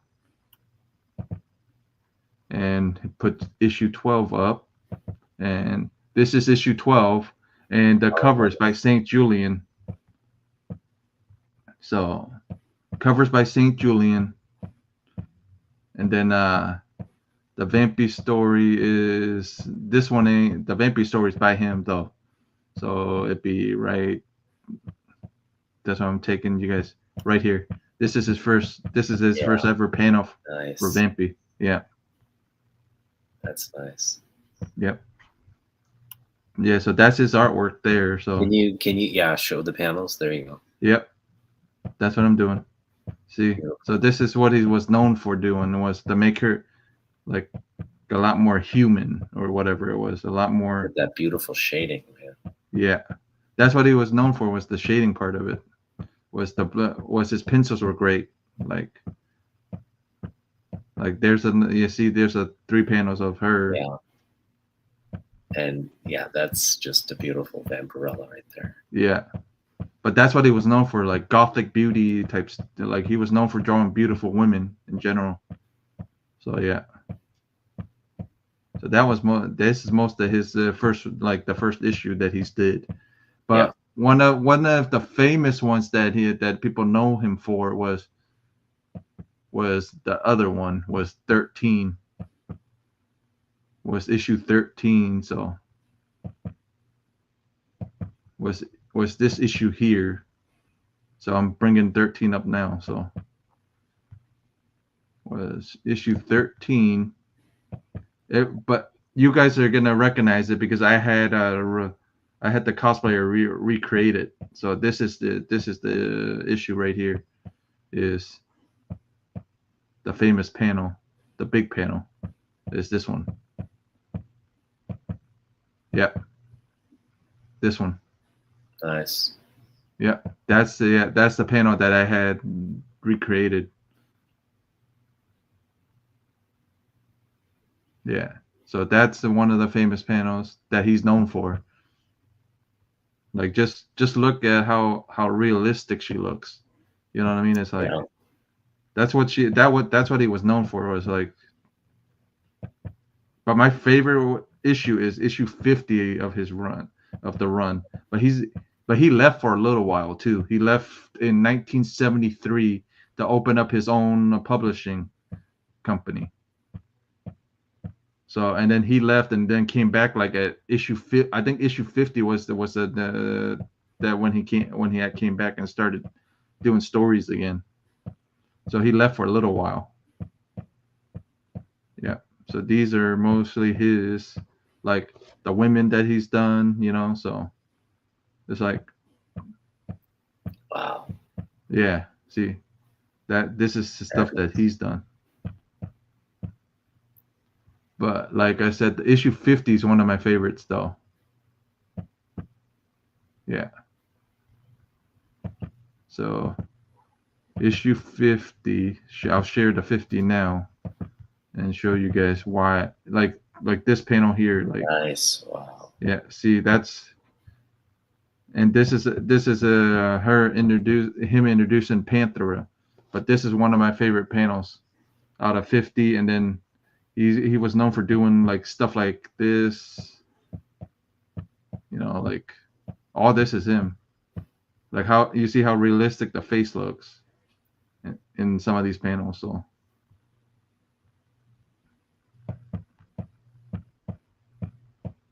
like this one,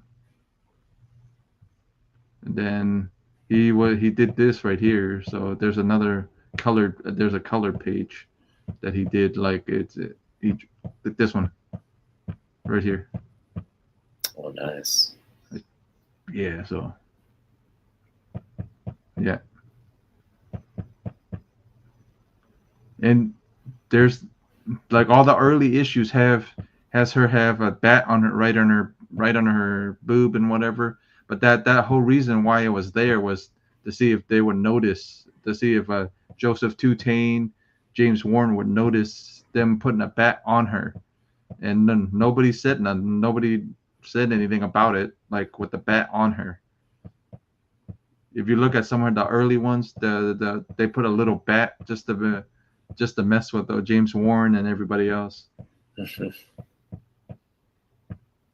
Like this is Gonzalez's work here, so it's like that, like this, that. See, this is what he was known for, like stuff like this. Yeah.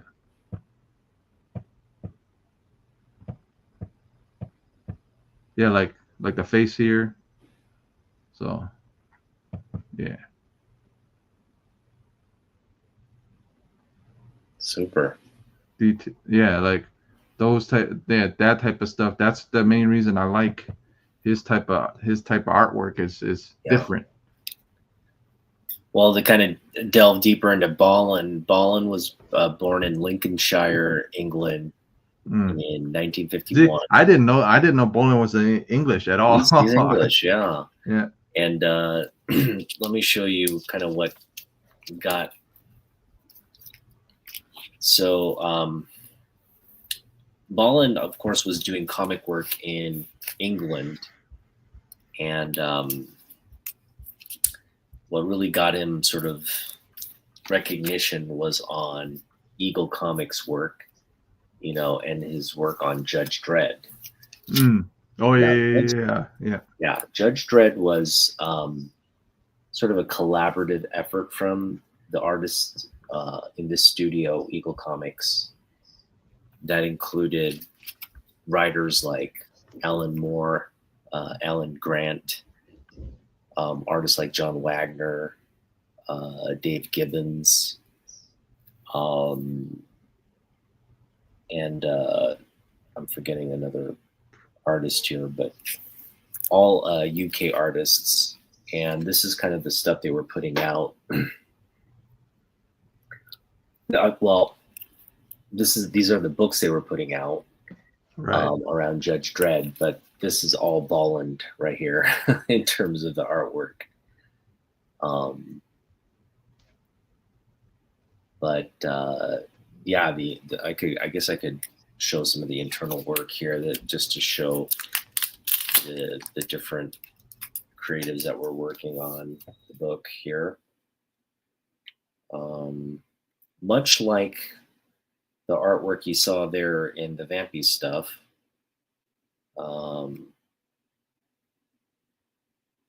this is script by John Wagner, art by Ron Smith. Beautiful panels there. Just a lot of detail. And this really, this kind of comic book set the stage for all these creatives to do work here in America for DC and Marvel. Actually, more on the DC side. Bolin started doing work at DC,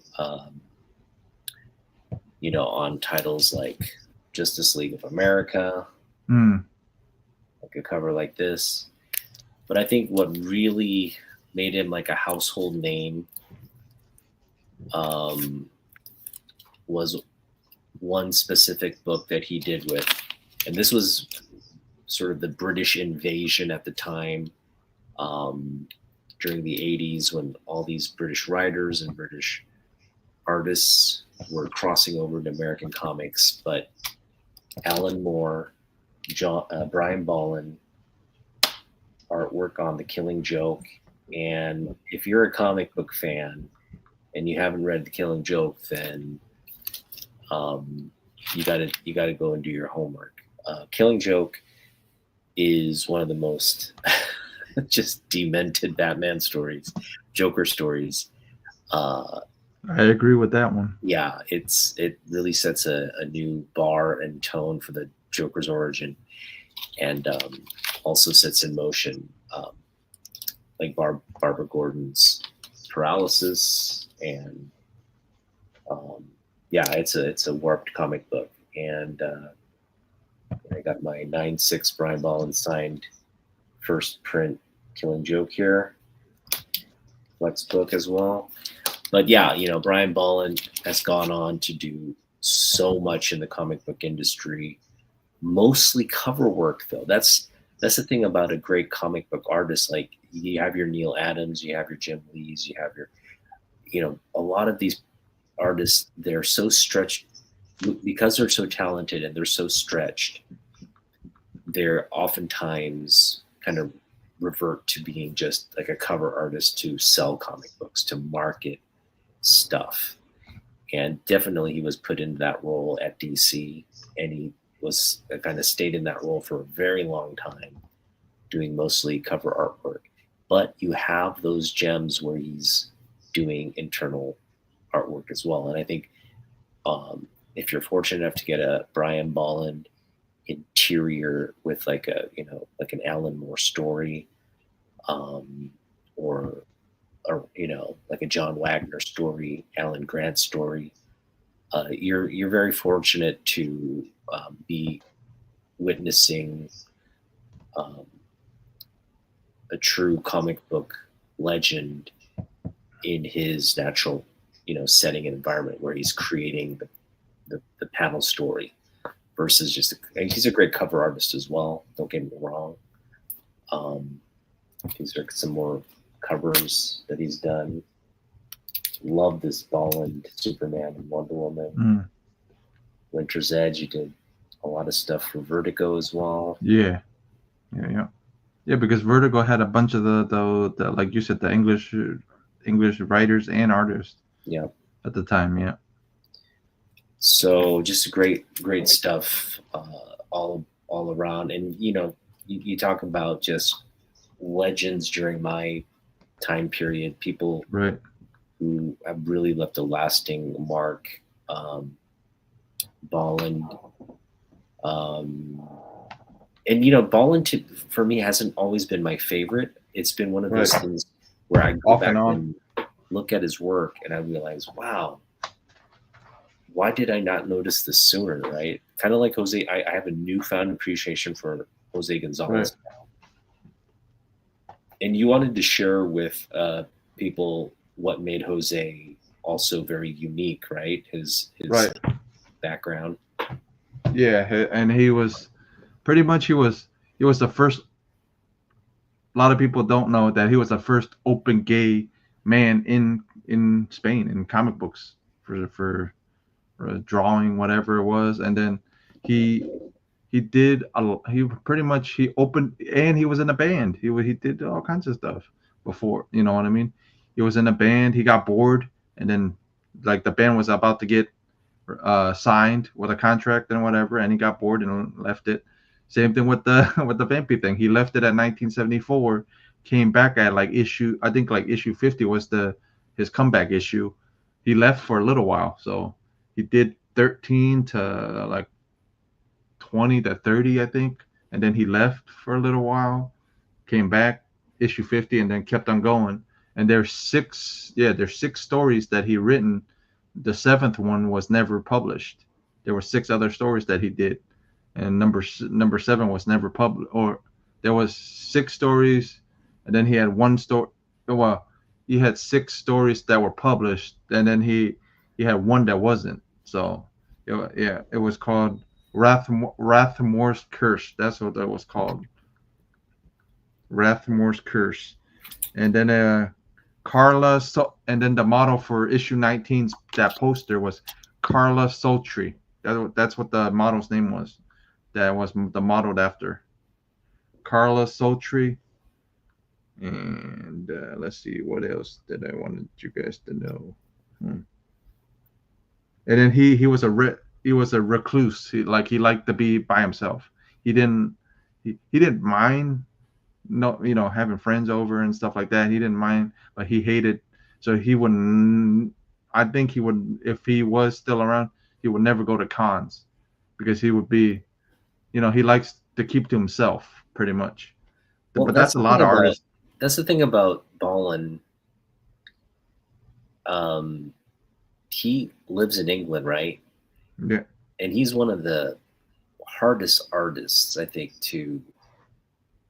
I mean, I'm sure he's doing a lot of connectivity there in England, London, and the likes, but you rarely see him stateside signing books and doing stuff. Right. So my hope one day is that he'll come to Seattle, just because he had, I don't know, maybe family or something, or friends out here, and he does the con out here. But I would really love to meet him and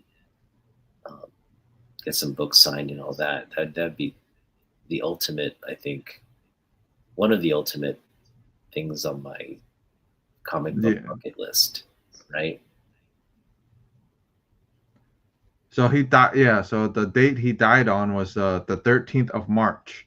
Was Gonzalez passed in 2009, and then the other thing was that he didn't come back to writing, to actually drawing her until actually I was wrong. It wasn't issue 50. It was 100 and on Vampy 103 is when he left, I think.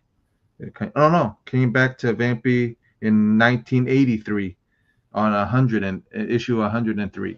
So that's when he came back. So I'm assuming the some of those issues previous to it, like issue 50 and all those, were like that he already had done. You know what I mean? And he left until 1983. So he left for a little while, but he didn't leave for long. But he left for a little while, and then yeah, and then he only did commissions of Vampy. He didn't do anything else after that. And and he had a ghost artist. If he couldn't get stuff done, yeah, he had a ghost artist. It was Victor. Well, let me ask you: Roma. Was Gonzalez? He was not really, because back he's one of the older artists, but there was a con scene there between his death and kind of, I guess, mid 90s when he was still doing some work. But I don't think he would, because he was more, like I told you, he liked to keep to himself a lot. So I don't think he would have. He may have gone to cons, maybe, right. but I would think cons would set him off like uncomfortable. You know what I mean? So the way that like the way the books explain, like the book explaining how his personality was, I think cons would have been like not good for him at all. Now you have a signed book by him, right? You have a signed book by him. Yeah, but that was the only way you could have got that one was if you sent away for it, if you mailed away for in the magazine. Yeah, that was the only way to get. My point is, like, there's not a lot of signatures, right? Unless you get one of his original pieces. That's the only way to get something signed. Right. It's not like he did cons and did comic signings, right? Right. I'm not sure. I'm not really sure, but you know. I think so. In Spain, how many cons are you going to per year? Right. Probably. Yeah, Barcelona at that. Yeah. Yeah. And he would. And that's the same thing with Ballin, right? Ballin's one of those artists. Like, you'd expect there to be a lot of his signed books around, but he's kind of in the same boat. He doesn't do cons. He doesn't do these like signing events. He does them, but they're very, few and far between. So when you talk about, like, first of all, there's very few, I think, signed Vampirella books that you could get by Jose Gonzalez. Yeah, well, it's like 200 and like 200 and something books, I think. Yeah, that's those hardcovers are signed. Yeah. So you can definitely find Ballin signed stuff on eBay right now. Right. But Gonzalez signed stuff is harder to come by. Probably impossible, right? Yeah. But Jose Gonzalez had 7 new Vampy stories that were in the queue that were supposed to get done. Only 6 before Warren went bankrupt. So there was one story that was unpublished. Yeah. Okay. Yeah, so there was one, and that story was called The Rathmore's Curse. Okay. So so for some reason that he sent it off, but a lot of people don't know where that piece is, where the original for Rathmore's Curse is. Like, the original was lost for a little while, and then I think they said it ended up in a personal collection, and they ended up finding it, and it's actually printed in his art book. That it actually has a couple of pages from it, and it was supposed to be like a little story from 109 all the way up to 113. Was supposed to go up to 113, 109. Like, he had a bunch of art done for all the way up to, like, it was like, if they didn't go bankrupt, it was supposed to go past 113 or 112. Anyways, it was supposed to go past it. I forgot how many issues passed, but it was supposed to. Yeah. Yeah, but his legacy is pretty much Vampirella. That's pretty much what it is. It's like he's done a bunch of other stuff too, but that's what he's known for. Yeah, and that's kind of unfortunate because but he was super talented though, but he was because one of his first works was a sister comic book of cartoon. He did some cartoons for for for Marvel. Marvel, it was a sister comic book, and then it was one of those their magazine ones that, and he did some art for them. It was like cartoon type stuff. So that's kind of cool to know. So those are probably harder to come by because a lot of people didn't know who he was at the time. So those books are probably harder to come by than his Vampy stuff. His Vampy stuff is all over. You know what I Yeah. mean? He did a bunch of issues of those. So Yeah. yeah, When you so look at Gonzalez's talent, there's no reason why he couldn't have been right, on Ballin's, right, on Ballin's level of right. uh, notoriety in terms of just comic book art. Like, But like I was telling you, a lot of the good artists, Boland's a good artist too. But I'm just saying, a lot like the Frazettas, like Jose, like like Inrich, like Saint Julian, those guys. It's like they're great, but they like I told you, they're not they don't they they know like his doing work. art. Yeah, they know they're good, so it's like they hate working, but it's they know it they're good at it, but they hate it at the same time. They love it and hate it at the same time. But they would rather go do something else. Like he was in a band. Who would expect him to be in a band? You know what I mean? Like in a Right. band. And then his nickname was Popo or Poppy or something like that. Like because it was Jose Poppy Popo Gonzalez or something like that. You know what I mean? But a lot of people didn't call him Jose. A lot of people call him Popo Gonzalez or whatever. So a lot of his later stuff had Poppy Gonzalez or Popo Gonzalez, something like that. I forget the Poppy or Popo or something like that. Yeah, so it's interesting to know that he was the one of the first gay open gay men in comic books. That's another interesting thing that I completely forgot about. And then when I reread the his art book, I'm like, oh, there's a bunch of stuff about him that's really cool, really interesting. You know what I mean? It's like he's a he's a great artist, like a lot, but that's what he was known for like for the females. But what caught James Warren's attention was all the pretty females that he did, like the artwork he did, like the like that. What caught that cartoonist's eye was the Marilyn Monroe he did. It was because like that artist said it that's a dead ringer for Marilyn, like portrait type style. I was like, so I could imagine what his pencils are crazy. Like they said, his penciling, his shading. You saw what his shit, like what most of it looked like. So I'm telling you, if he would have like joined, let's say Marvel or DC, I mean, right, he would have been one of the.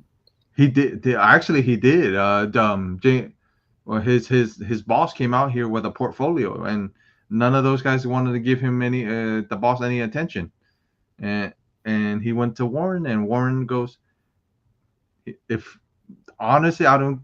Even James Warren says this. He don't think Vampy would have freaking made impact if it wasn't for Jose and all these other Spanish artists, Gonzalez, Inrich. Not if none of these guys, if Joseph Tutane and Warren did not meet that fateful day that he came and then he was about to leave the office. Actually, he was about to leave the Warren office. It was locking up, and he goes, "I had a dinner date with somebody," and he completely forgot about the dinner date. Him and Tutane were talking for so long, and Tutane gave him the portfolio to look. He had first thing he saw was Jose's work, and he said, "Who's this artist that draws females, this great or whatever?" And then he saw Enrich Torres's work. Then he saw St. Julian's work, and he hired him on for that stuff. Nice. Yeah,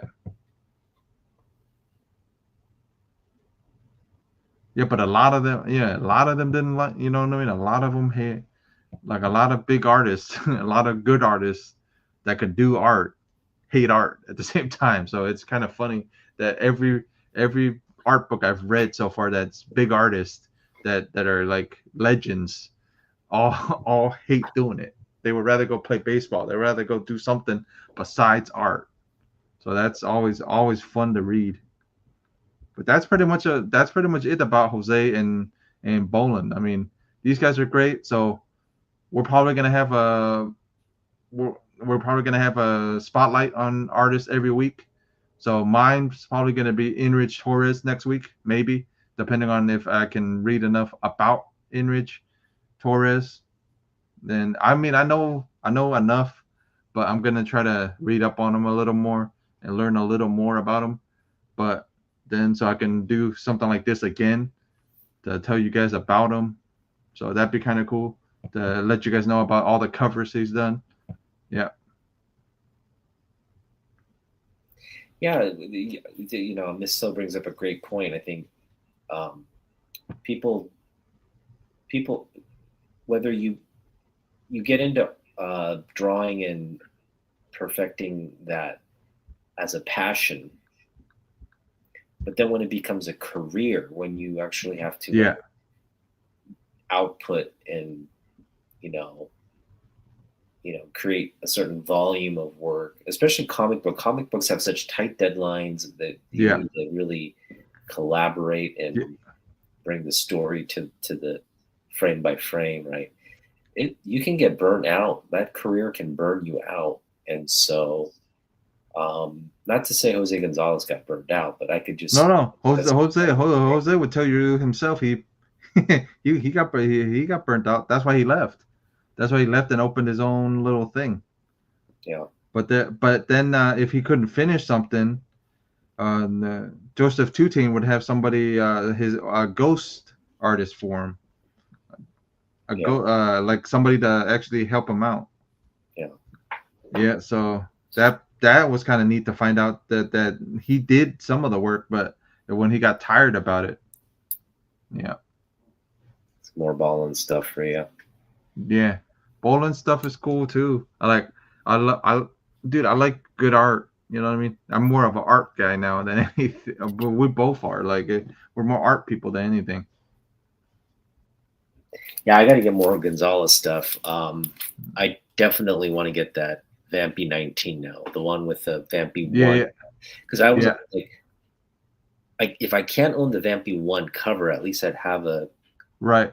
a comic book with the Vampy 1 cover in it. Yeah, yeah. 19. Yeah, 19 19 is the best. Yeah, 19 would be the best one because 19 has all the because Although she has janky knees in that one. I don't like Vampirella with janky knees. Yeah, yeah. That's the only problem with that. I see Yeah. that now, the error in the knees. No, yeah, but that's in the painting in general because that I blame that on I blame that on Warren for saying she wasn't tall enough. That's all no Warren's fault that they were he said she wasn't tall enough and then that one. But yeah. But you could always get because the other thing is because this was a special issue too. Super special issue. It was the bigger issue. And the other thing is it might be a little expensive because it's a famous pose, but depending on what grade you want it at, you know what I mean? So but it's not too bad. Yeah. It's not bad. It's like the highest I ever seen it was at like 100. That was the highest I ever seen it. Yeah. But depending on what you want it for and yeah. Let's see. My dream is to like just find a Vampy 1, like sitting somewhere for like $10. That's my dream. Yeah, that's not, dude. Well, you could buy it back then for $3. You know, right now it goes for $5 to $1,000 depending on what grade is it. But if it's a raw one, and you probably get it for maybe $5 to $6, or depending on how much these guys want to charge you, could be $9 depending on what grade it's in. But if it's a low grade one, probably like $5 or $6, maybe. And that's on low grade end.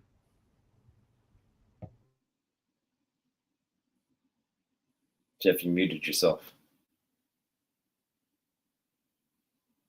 Trying to figure out what the artist's name was. His ghost artist, Victor Ramos, was the ghost artist that would help out Jose. Like if Jose couldn't reach a deadline, they would pass it to Victor, and Victor would finish it off for him. So like so if he had like a ghost assistant. Yeah, pretty much. Yeah. So yeah. So a lot of those guys in yeah, a lot of those guys in Spain had it like that. Like Inrich would like have like have somebody. A lot of them would have some or what was it?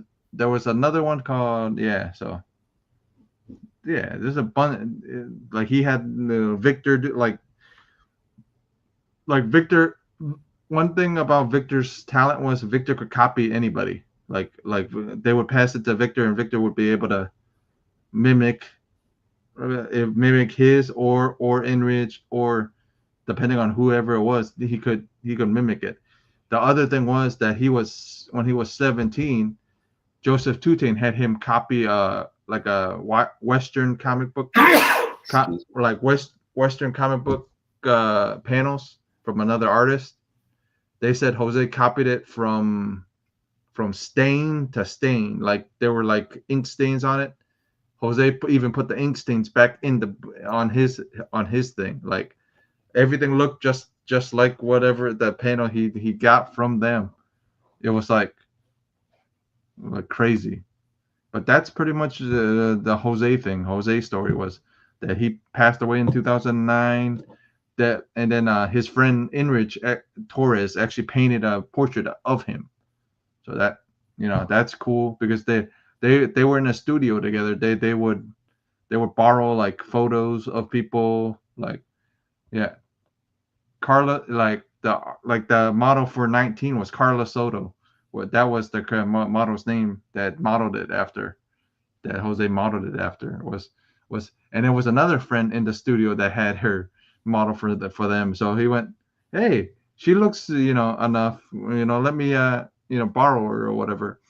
But the one other thing was a lot of photos were taken of different models for Vampy, and they eventually ended up painting the outfit on the models instead of having them wear the outfit in general, wear like the costume in general, because the fabric of the costume would not they would say it didn't flow with them or whatever. So they ended up painting the outfit on them and then take pictures, and then Jose and them would draw whatever they needed and took care of it. But that's pretty much it.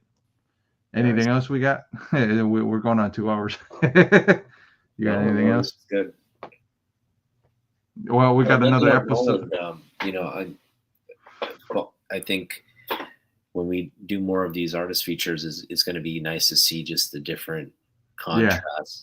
Not that there's a lot of contrast with these two artists, but I think the fact that Jose did one title. Yeah. And Ballin just that's what Jose was known for was Vampy was the one title. But when I get to Enrich Torres next week, Enrich Torres next week, you'll see some of his stuff and go, oh, I know his stuff, because he's done stuff for Marvel too. He's done stuff for R.L. Stine. He's done this guy. The next guy I'm gonna do is he's done a bunch of covers for a bunch of people. So you'll be, but he's done almost every issue of Vampy, almost every issue of the older covers. It was in between two people, him and Saint Julian. So you already hear the other name. So Saint Julian might be my one after Enrich Torres. So and then we'll figure out from there. About who's going to be my next one, but I definitely have a list of people I want to show off again in my collection, so we'll go from there. Yep. But guys, we're pretty much this episode's pretty much done.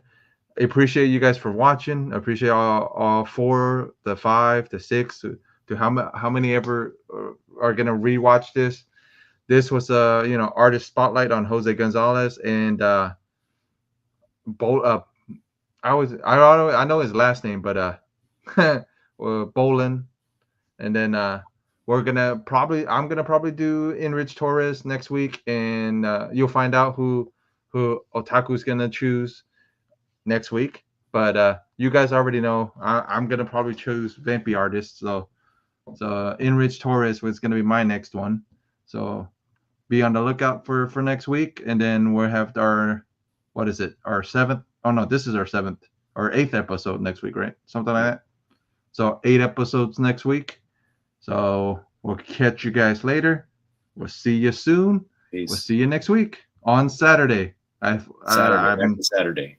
Yeah, So we'll see you guys on Saturday. See you later.